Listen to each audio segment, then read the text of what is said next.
Según Nisman, en ese caso había motivos suficientes para imputar a la presidenta, el canciller y demás personas, porque habían arreglado con Irán, quienes supuestamente son los autores políticos del atentado de la AMIA, bajar las alertas rojas de Interpol a cambio de intercambios comerciales, ¿no? Esa es lo que ha trascendido, porque tampoco se ha conocido el texto de la denuncia, ¿no? El gobierno, lejos de pedir una baja de las alertas rojas de Interpol para las personas acusadas, las había ratificado y había pedido que se mantuvieran. Esto fue confirmado incluso por uno de los altos funcionarios de Interpol. También es un dato cierto que no hubo ningún tipo de transacción de las que Nisman había dicho en los canales de televisión con respecto a granos por petróleo y ese tipo de cosas, ¿no? Ocurre todo dentro de un contexto bastante particular, digamos, esto de que estaba de vacaciones y vino a hacer la presentación, la jueza Sermini de Cubría desestimó la posibilidad de abrir la feria, lo presentó ante un juez que no era el juez competente. Esas es, digamos, las contradicciones que hay en la superficie de todo esto, ¿no?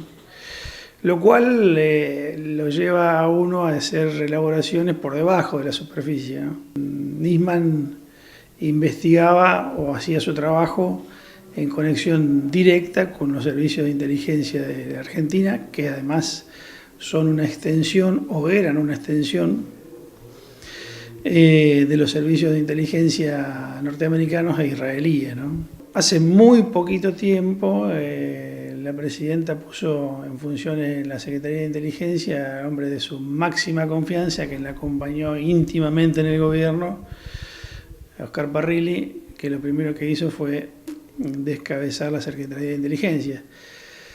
Estos hechos es imposible no conectarlos, ¿no?